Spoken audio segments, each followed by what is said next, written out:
lacuna. So lacuna actually is the place where the bone cell, okay, which is the osteocyte, is present. Okay, and this osteocyte is connected each other, okay, using a small what we call a nutrient supply. Okay, small, they are not a blood supply, they are a nutrient supply, okay, to maintain the levelity of the osteocyte, which is the canaliculi. So this is the canaliculi. Okay, so this is a histology of the compact bone, the structure of the compact bone that you need to know. Okay, other than that, they in the compact bone they have a perforating canal. Okay, perforating canal. So each long bone usually will have this perforating canal. Okay, so actually this is perforating canal. Okay, will carry the blood and lymphatic vessel and also the nerve. Okay, from the outside into the long bone. Okay, so the bone actually there is some tunnel, okay, for the blood supply and also the nervous supply. So this perforating canal will give the supply toward the Havesian canal of the osteon. Okay, and then we also give the channel toward the bone marrow. Okay, so the compact bone actually they are covered by one layer known as a periosteum. Okay, so this is about the osseous tissue.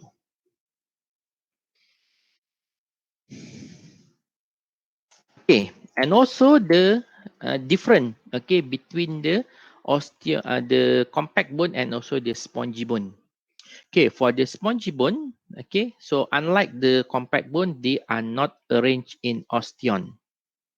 Okay, so they still have some structure like lamella, okay, but they don't have the osteon, so they don't have the Avesian canal.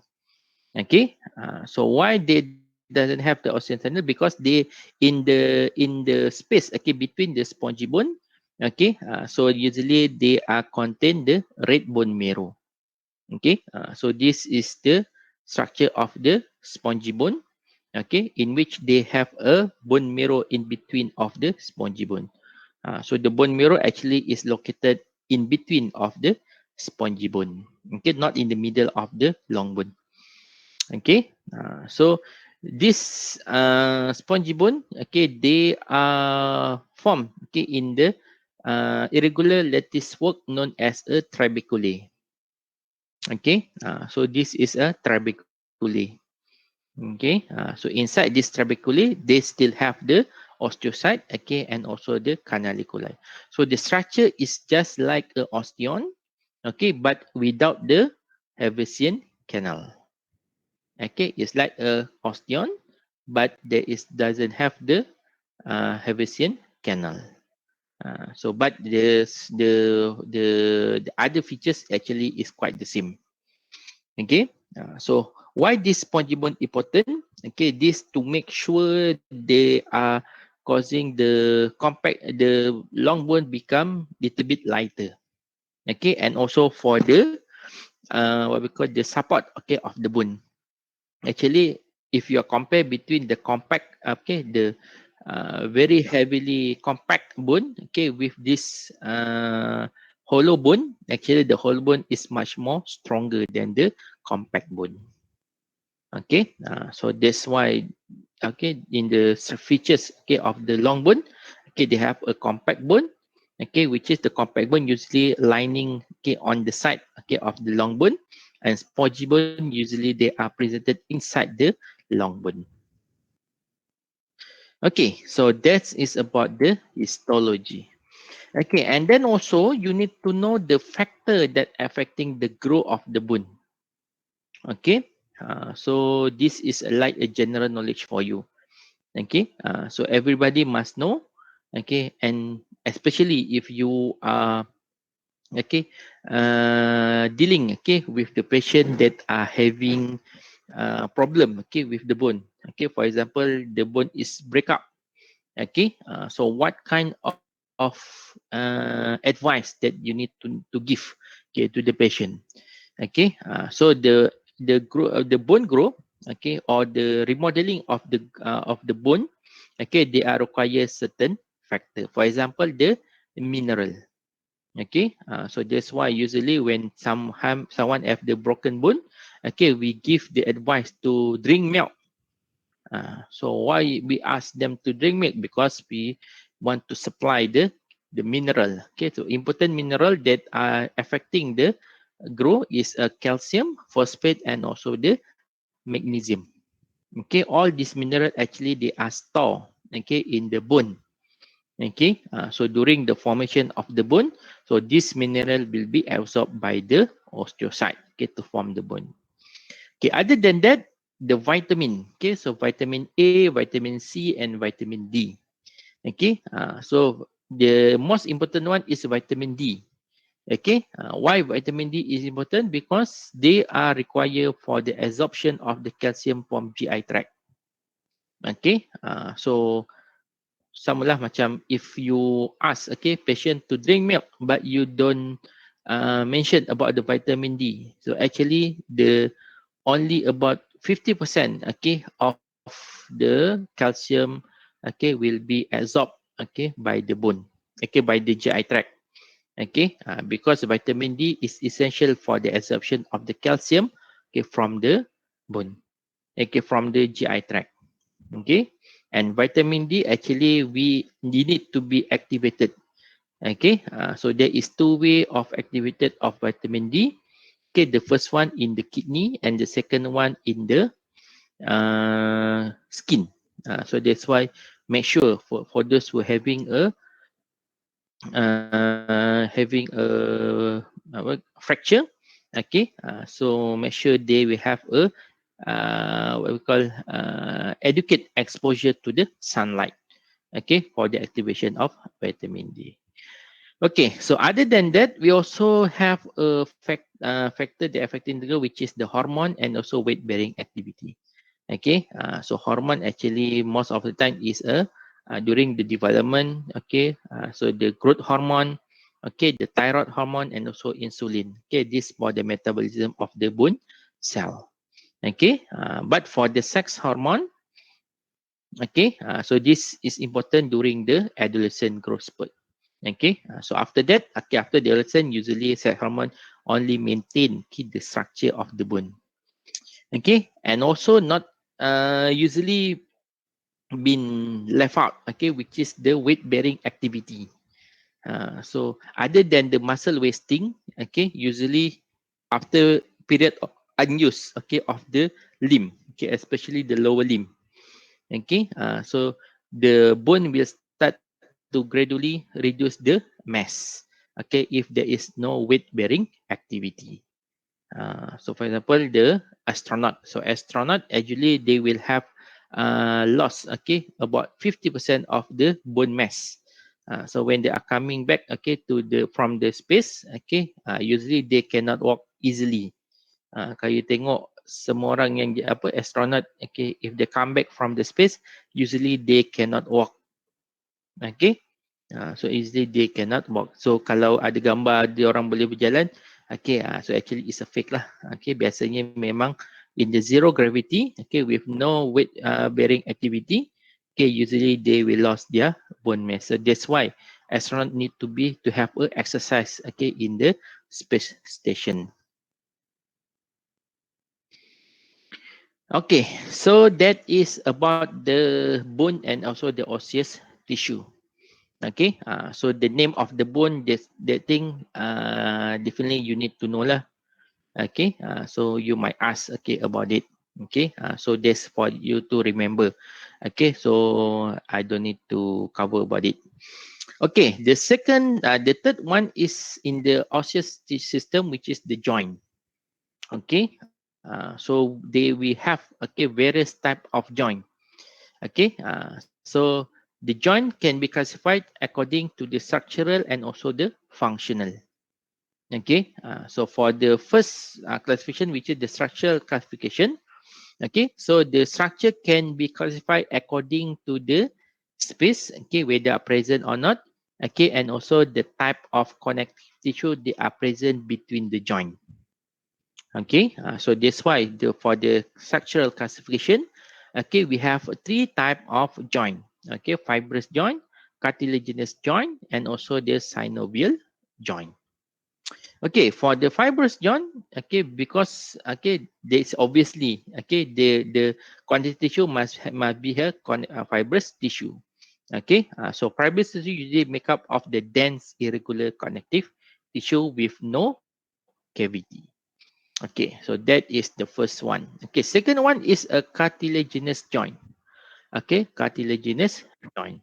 So for the cartilaginous joint, okay, there is no cavity, okay, in between, okay, same as the fibrous joint, okay, and the bone usually they held together by the cartilage. So the cartilage is present in between of the cartilaginous joint. So for the fibrous joint, they have a dense irregular connective tissue. Okay, so cartilaginous joint, they have a cartilage. Okay, and the most abundant one and the most prone to injury is the synovial joint. Okay, so the synovial joint, they have a cavity known as a synovial cavity. Okay, and they are lined by the dense irregular connective tissue. Okay, they are make up for the articular space. So usually the synovial joint will have a capsule.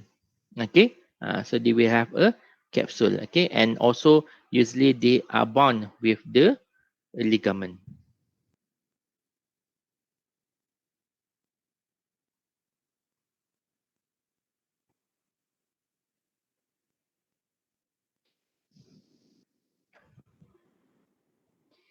Okay, so that is for the structural classification of the joint. Okay, the second one is a functional classification of the joint. Okay, so for the functional classification, okay, they are based on the degree of the movement they are permitted. Okay, so whether they are immovable, slightly movable, or freely movable. Okay, so for the immovable, we the joint known as a synarthrosis. Okay, synarthrosis. So synarthrosis. Okay, so for example, the pelvic joint. Okay, the suture. Okay, the gamposis. Okay, they are immovable joints. So they are between the bone, but they are very hardly to move. Okay, so that's what we call as a synarthrosis. Okay, the second one is a MP arthrosis. Okay, MP arthrosis. Okay, for example, we have the epiphyseal plate, okay, the tibia fibula joint, okay, intervertebral joint, okay, symphysis, pelvic symphysis, okay, all these they have a slightly movable joint. Okay, so slightly movable joint usually is lining by the cartilaginous joint. Okay, and then the freely movable, okay, definitely they will have a they will the structure they are a synovial joint. Okay, so this is the most joint that are present in the body. Okay, so that is a classification of the joint. Okay, and then for the one type of joint known as a synovial joint. Okay, so this synovial joint they can move. Okay, they can move freely. Okay, so for the movement, okay, of the synovial joint, so they will this movement of joint, okay, cause the differentiation of the synovial joint into the six type of joint. Okay, so first one is a planar joint. Okay, second one is high joint. Okay, third one is pivot joint. Okay, the fourth one is a condyle joint, and then the saddle joint and also the ball and socket joint. Okay, so I think this one, okay, you need to refer back, okay, to your slide, okay, to look, okay, for the different of the synovial joint. Okay, for example, the pivot joint, okay, so like this, okay, in the what we call the uh, what we call the C1 and C2, the what we call the atlas, okay, axis and actors. Okay, so they will have some pivot, okay, to allow the movement for the joint. Okay, so this is a type of the synovial joint. Okay, so the most movable is the ball and socket joint. Okay, for example, our hip joint and also the shoulder joint. Okay, so actually our hip joint, okay, is the most movable type of joint, okay, in which they will have all the most of the movement, okay, done by the synovial joint. Okay, so they can abduction, adduction, okay, flexion, extension, hyperextension, circumduction, rotation. Okay, so they will cause, okay, they will allow, okay, the most of the movement, okay, in the ball and socket joint. Okay, so by that, okay, I think I cover up, okay, most of the osseous system. Okay, any questions so far?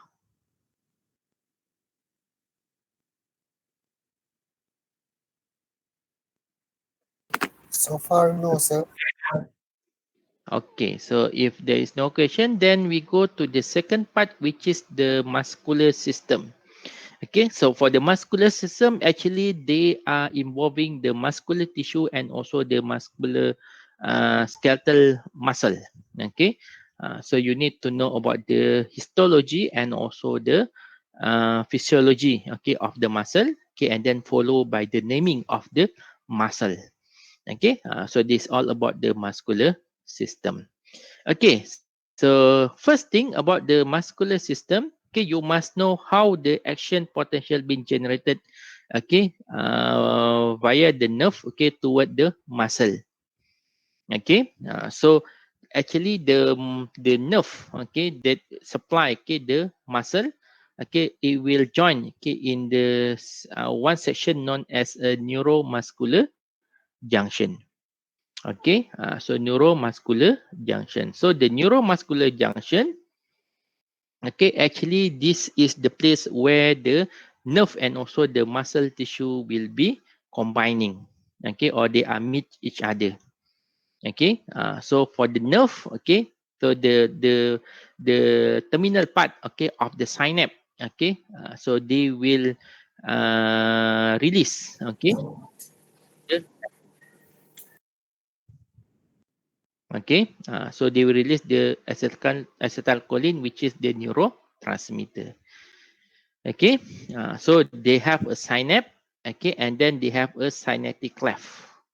Okay, so unlike the neuron, the synapse between neuron and neuron, okay, so for the neuromuscular junction, okay, so the place where the muscle tissue meet with the nerve tissue, okay, known as a motor end plate. Okay, motor end plate. Okay, so neuromuscular junction is composed of the synaptic and bulb, okay, synaptic cleft, and also the motor end plate. So they will have these three structure. Okay, so how this neuromuscular junction generating the action potential, or they are transmitting the action potential? They are not generating; they are transmitting the action potential. Okay, so when there is a action potential came from the along the nerve, okay, so it will cause the influx, okay, of the calcium go into the synaptic and bulb. Okay, so this influx of the calcium will cause acetylcholine that are stored in the vesicle, okay, to be released, okay, into the synaptic cleft. Okay, so the acetylcholine will release into the synaptic cleft, okay, from the synaptic vesicle. Okay, and then the second one, okay, so this acetylcholine will check up with swimming away, okay, to go into the surface of the motor entered, in which they are having the acetylcholine receptor. They are having a acetylcholine receptor. So the acetylcholine receptor, okay, when they are activated, okay, so they will allow the influx of the sodium. Okay, so when acetylcholine receptor is open, then the sodium will go into the cell, okay, into the muscle cell. Okay, so the influx of the sodium, okay, definitely it will generate the action potential. Okay, so they will generate the action potential. Okay, so why this action potential is important? Okay, so because they want to activate the muscle contraction. Okay, so the action potential will be generated unless, okay, the acetylcholine is already breakdown. Okay, so as long as acetylcholine is present in the synaptic cleft, okay, so this acetylcholine will activate the acetylcholine receptor in the motor end plate, so the action potential will be generated. Okay, so how we break down the acetylcholine? So there is a three-way how we reuse or we destroy the acetylcholine. Okay, the first one, okay, acetylcholine will be destroyed, okay, by the enzyme known as acetylcholinesterase. Acetylcholinesterase. So that is first one. Okay, second one, okay, because of the synaptic and synaptic cleft is a open system, okay, in which the acetylcholine can swimming away, okay, from the synaptic cleft. Okay, so they can travel into the nearby structure. So by that, the acetylcholine concentration will be reduced. Okay, and the third one, okay, this one is the uh, I check out recycle. Okay, so they will recycle back the acetylcholine, okay, into the synaptic envelope, okay, and store in the synaptic vesicle, okay, so that they will reuse back, okay, when there is a action potential generated in the neuron. Okay, so that is a three-way how the acetylcholine will be break down or acetylcholine will be removed, okay, from the synaptic cleft. Okay, so why this action potential important? Okay, actually they will use for the contraction cycle. Okay, so they will use for the contraction cycle. Okay, so what happened when there is a ATP? Okay, when there is a action potential. So this action potential actually they will have, okay, the release, okay, of the calcium. Okay, when there is action potential, okay, the calcium they are stored in the T tubule, okay, will be released. Okay, tubule is a psychoplasmic reticulum area, okay, in the muscle cell, muscle tissue, in which this calcium, okay, usually they will use, okay, to activate the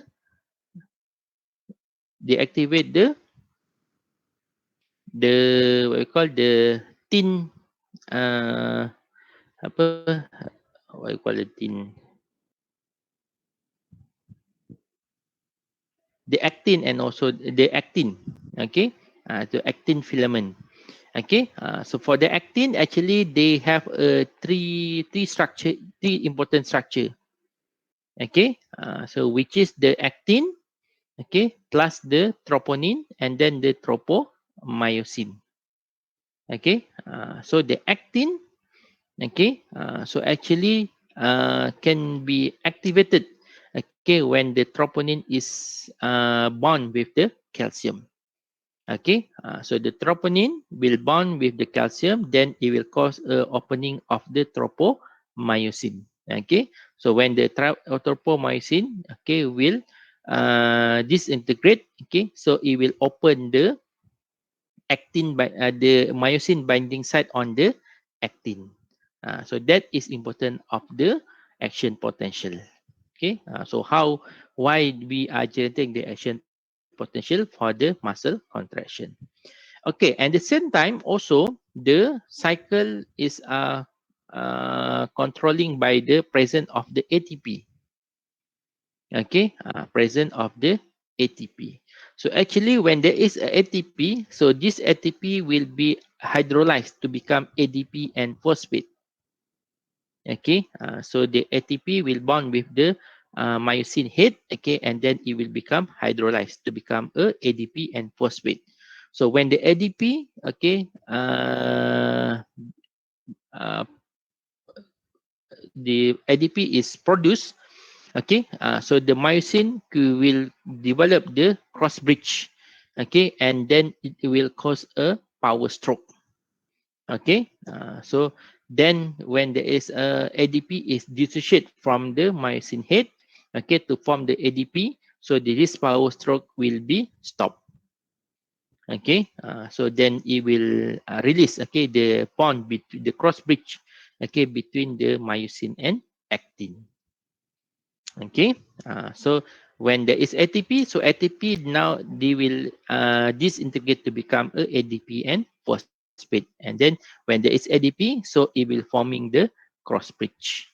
So because between the ADP and phosphate, okay, there is a energy, okay, that are released. Okay, so every time the ATP is activated, so they will release the energy together with the phosphate. So from the ATP become ADP. So this energy, okay, is required to form a power stroke of the sarcomere. Okay, so that is for the physiology of the muscle and also some about the histology of the muscle tissue. Okay, and also the structure of the actin and myosin. Okay, so you need to refer back, okay, your lecture note later on. Okay, the next one is the muscle of the abdomen. Okay, so this is a few muscle that usually been asked, okay, in the final exam. Okay, so first thing you need to know about the muscle of the abdomen. Okay, for the muscle of abdomen, we have four important muscle. Okay, which is the in the middle we have the rectus abdominis. Okay, ni yang selalu orang panggil six pack ni, which is the rectus abdominis. Okay, and then and the side, okay, on the both side we have a from the outside we have the external oblique. Okay, actually they are continuation of the external the external intercostal muscle. Okay, so after the rib, okay, they will continue into the abdomen. Okay, and then second layer is internal oblique. Okay, internal oblique. Okay, and the most deeper one is a transversus abdominis. Okay, so these all four muscle of the abdomen. Okay, usually you will ask, okay, to list, okay, the name of the muscle of the they are present in the abdomen. Okay, and the second one is the muscle of the eyeball. Okay, so this is actually the external muscle of the eyeball. Okay, because the eyeball we have two type of muscle, internal and external. Okay, for the external muscle of the eyeball, okay, we have six, which is four rectus and two oblique. Okay, for the rectus we have the superior rectus, inferior rectus, lateral rectus, and also the medial rectus. Okay, and then for the oblique, we have the superior oblique and inferior oblique. So just remember all these six type of muscle. Actually, it's very easy to remember. Okay, just remember there is a rectus muscle. Okay, and also the oblique muscle. Okay, so all these muscle actually they are supplied by the cranial nerve. Okay, so we have three different type of cranial nerve that are innervated the muscle of the eyeball. Okay, so how to remember it? Usually I use the mnemonic all three SO4 LH6. Okay, LR6, LR6. Okay, which is all the external muscle of the eyeball. They are supplied by the cranial nerve number 3, which is the oculomotor. Okay, SO4 mean the superior oblique. Okay, they are supplied by the what we call the cranial nerve number 4. Okay, which is the trochlea. Okay, and then the LR6, which is the lateral rectus. Okay, they are supplied by the uh, cranial nerve number 6, which is the abducens nerve. Okay, so that is the muscle of the external eyeball. External muscle of the eyeball. Okay, and then we go to the gluteal area and also the tight muscle.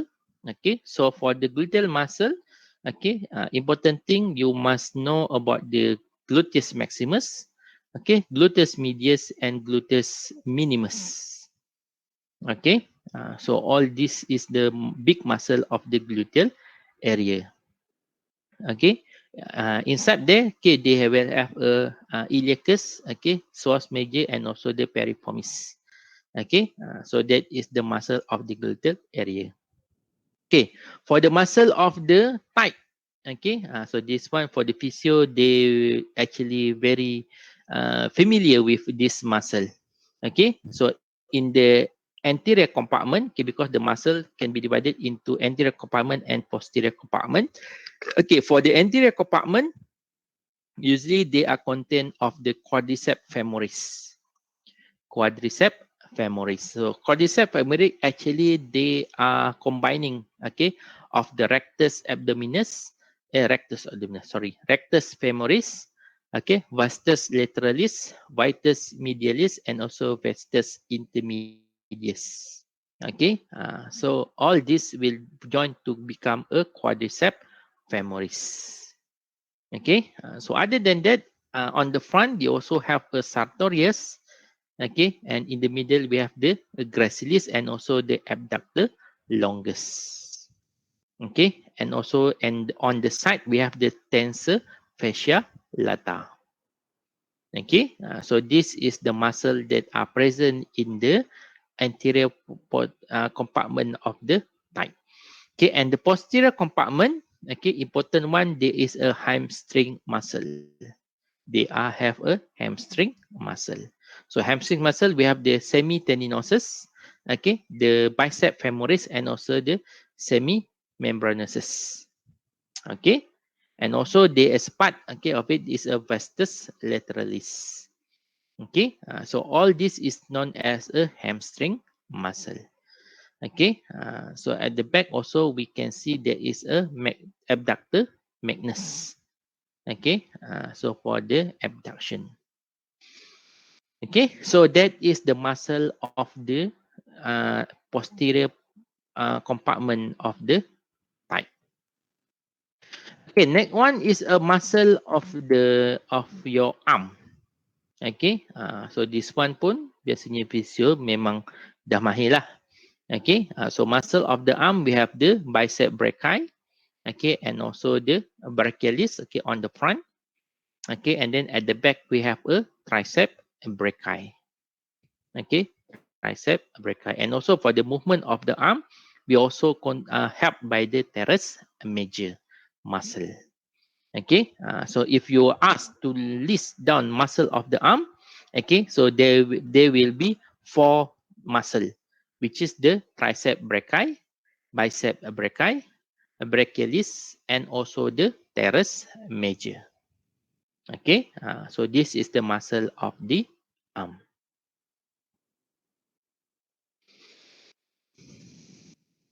Okay, so any question regarding the muscular system?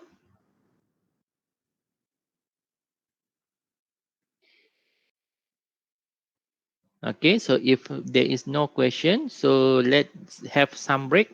Okay, maybe about 10 minutes. Okay, so then we will continue the subsequent topic, which is the nervous system. Okay, so now is 10:46, so see you in 10:55. Okay, so let's have some break.